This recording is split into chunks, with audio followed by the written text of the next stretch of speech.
Hello everyone, it's Devesh and welcome back to our channel explain. So guys, आज से हम start करने जा रहे हैं अपनी एक इंग्लिश की नई सीरीज को।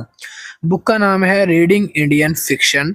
ये जो इंग्लिश की सीरीज है, ये बीए इंग्लिश ऑनर्स, बीकॉम और बीए प्रोग्राम के जितने भी बच्चे हैं, एसओएल डीयू के सेमेस्टर फर्स्ट के, सेकंड के या थर्ड के, तो इनके लिए बहुत ही ज़्यादा बेनिफिशियल होने वाली है, क्योंकि इनके पास वैल्यू एडिशनल कोर्स मतलब कि वीएसी में एक सब्जेक्ट होता है रीडिंग इंडियन फिक्शन। तो आज हम इसी बुक को स्टार्ट करने जा रहे हैं।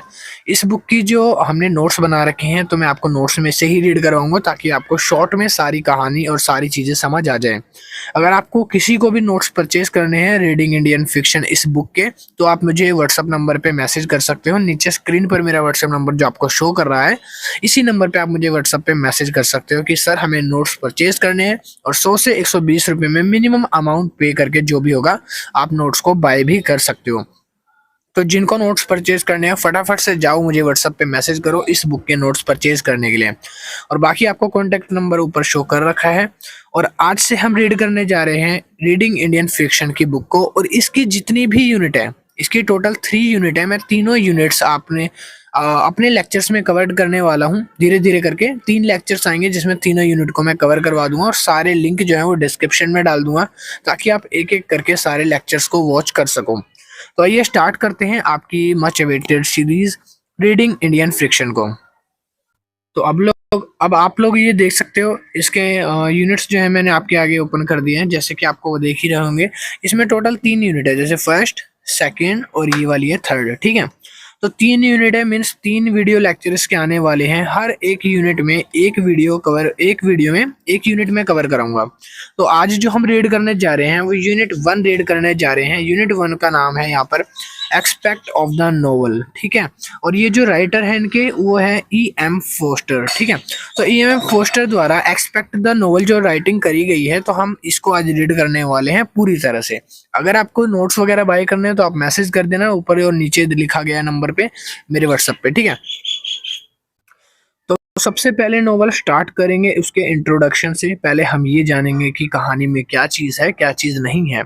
तो कहानी में सबसे पहले जब शुरुआत होती है, तो यहाँ पर लिखा है इन द यूनिट, इस यूनिट के अंदर an attempt has been made to familiarize you with the genre of the novel। आपको सबसे पहले इससे फैमिलराइज कराया जाएगा, इसकी भाषा शैली से आपको समझाया जाएगा कि नोवेल मीन्स होता क्या है, नोवेल को राइटिंग करने के पीछे क्या उद्देश्य होते हैं। तो वो सारी चीज़ें आपको बताई जाएंगी।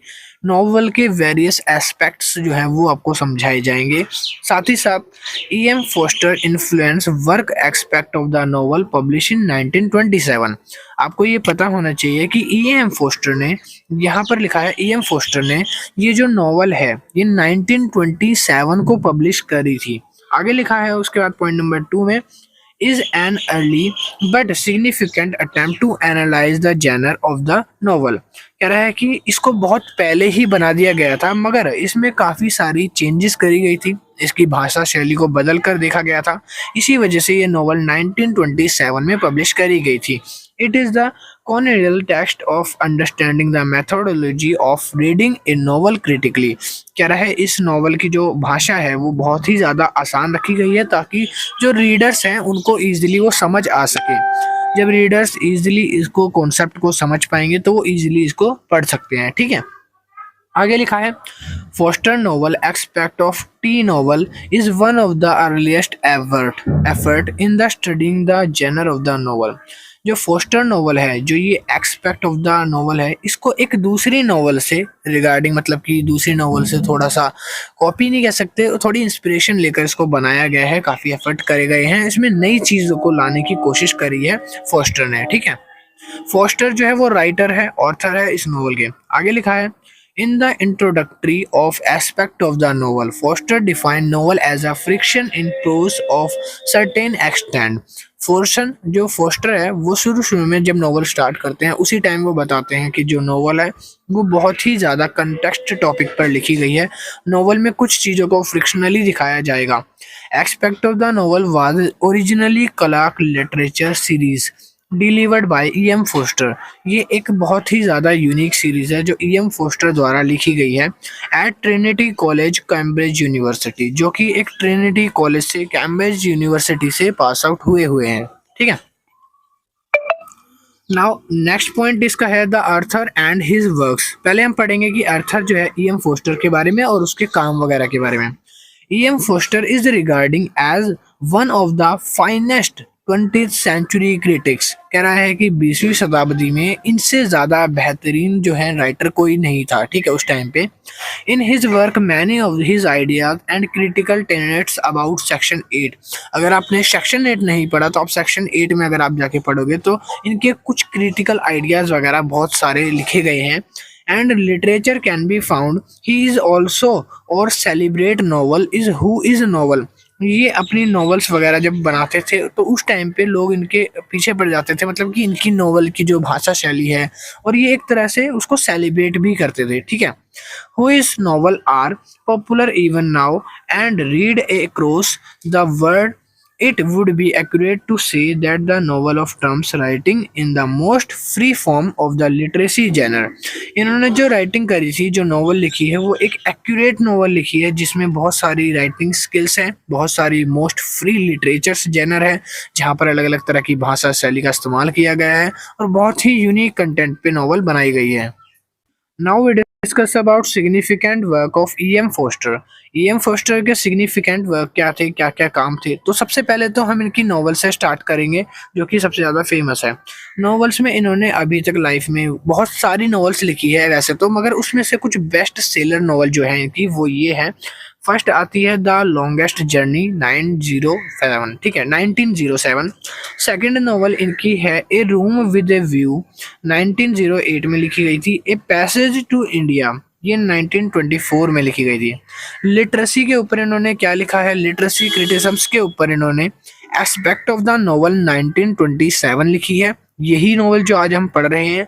दूसरा है the finest the feminine note in literature. ठीक है, और इसकी यहाँ पे डेट अभी मेंशन नहीं है भाई। ठीक है।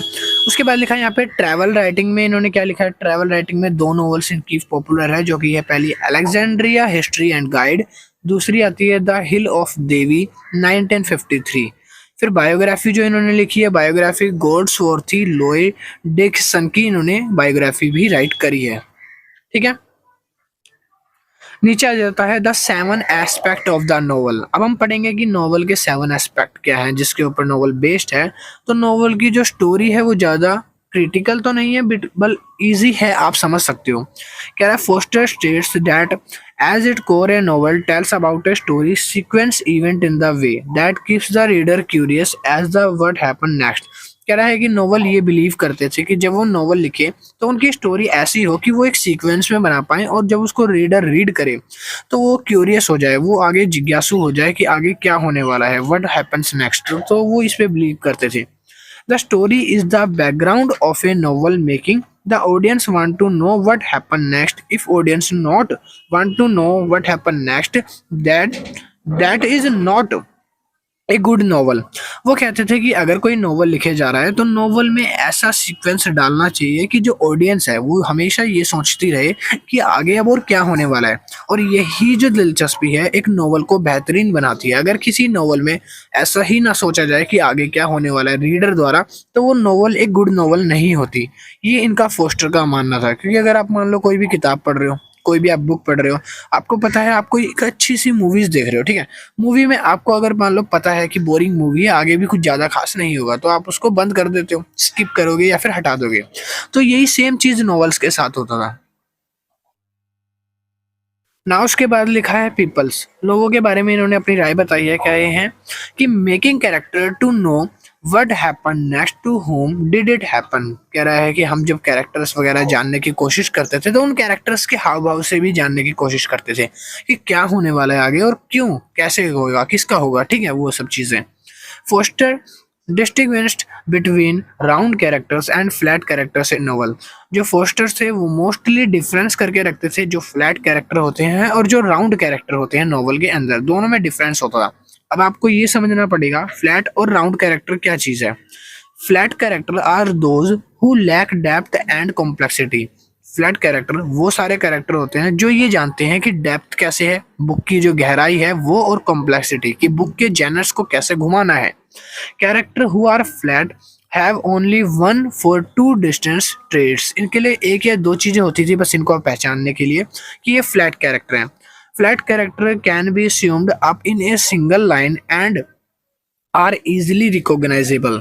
इसकी जो सिंगल लाइन होती थी और ये रिकॉग्नाइजेबल होते थे easily. On the other hand दूसरी तरफ देखा जाए तो राउंड कैरेक्टर जो होते थे उनके हैवी मैनी फैसेट्स होते थे, उनके बहुत सारे किरदार होते थे, अलग अलग तरह के नॉवल में जेनर दिखाए हैं। They are more fully developed and have a more complex. वो फ्लैट कैरेक्टर के मुकाबले बहुत ज़्यादा कॉम्प्लेक्स होते थे, जिनके बहुत सारे रोल्स होते थे, कैरेक्टर्स होते थे। फॉर एग्जाम्पल के लिए इन्होंने नीचे एग्जाम्पल में लिखा है Jane Austen story centre of round character. आपने जेन ऑस्टिन स्टोरी वगैरह देखी होगी तो उसमें जो राउंड कैरेक्टर्स हैं तो वो उसका इस्तेमाल किया गया है। राउंड कैरेक्टर्स वो होते हैं जिनको नॉवेल्स में बार बार एज अ लूप में दिखाया जाता है। जैसे आप कोई स्टोरी रीड कर रहे हो, मैं किसी एक पर्सन का नाम अगर बार बार बोल रहा हूँ तो वो राउंड कैरेक्टर है, वो बार बार आ रहा है। फ्लैट कैरेक्टर वो होते हैं जिनका रोल बहुत ही छोटा होता है, कम टाइम के लिए होता है और बहुत ही कॉम्प्लेक्स होता है। जो छोटे से टाइम के लिए आते हैं बहुत ही मेन रोल में बस और चले जाते हैं, ठीक है। ना उसके बाद इन्होंने नोवेल की प्लॉट बताई है कि नोवेल की जो प्लॉट है वो कैसी होती है। Novel is a recounting of event with N emphasis on cause and effect. A plot must strike a balance between the event and the character। कह रहा है कि जो प्लॉट होता है वो ऐसा होता है कि जो भी प्लॉट होगा वो एक इवेंट के और एक कैरेक्टर के बीच में जस्टिस करेगा। वो एक इवेंट होगा जहाँ पर वो हमारा कैरेक्टर खड़ा है या फिर हमारा कैरेक्टर कुछ कर रहा है, तो वो जो इवेंट है और जो कैरेक्टर है उसमें बैलेंस बनाए रखने एक प्लॉट होता है, वो थीम होता है। Plot should be well organised और लीव नो लूज एंड्स। कह रहा है कि प्लॉट जो होना चाहिए वो एकदम भारी भरकम होना चाहिए, मीन्स उसके बेस पे कुछ अच्छा होना चाहिए। ये नहीं है कि क्लाइमैक्स अगर मान लो किसी चीज़ का आप शूट कर रहे हो, प्लॉट ही इतना दमदार नहीं है जहाँ पर लोगों को इंटरटेनिंग नहीं लग रही, वो चीज़ मज़ा नहीं आ रहा, तो उसके लिए आपको अपनी नो लूज एंड करने के लिए एक वेल ऑर्गेनाइज प्लॉट जस्टिफाई करना पड़ेगा। आगे लिखा है उसके बाद fantasy and proficiency. Fantasy usually thrill the readers. Fantasy होता है कि जिज्ञासु, मतलब कि एक क्या बोलते हैं फैंटेसी को हिंदी में, अगर मेरे को वर्ड याद नहीं आ रहा। फैंटेसी मतलब होता है जब हम किसी चीज़ को पढ़ते हैं तो हमारे अंदर एक दिलचस्पी सी जाग जाती है कि हमें ये रीड करना है और रीड करना है, उसमें एक थ्रिल सा आने लगता है रीडर्स को, ठीक है, मतलब कि एक मज़ा सा आने लगता है, वो फैंटेसी होती है। Fantasy is a journal of literature that features magical and super natural elements that do not exist in real world. Fantasy means होता है कोई भी ऐसे सुपर नेचुरल पावर या सुपर नेचुरल एग्जिस्टेंस जो रियल लाइफ में एग्जिस्ट ही नहीं करता हो, ठीक है। प्रोफेंसी होता है demand the qualities humility and suspension of the sense of humour. ये जो प्रोफेंसी है इसका मतलब होता है जब आप कोई मूवी देखते हो तो मूवीज में काफी सीन ऐसे होते हैं जहां पर कोई सेंस नहीं बनता, तो वो सेंसेबल फील होती है वो नहीं आती।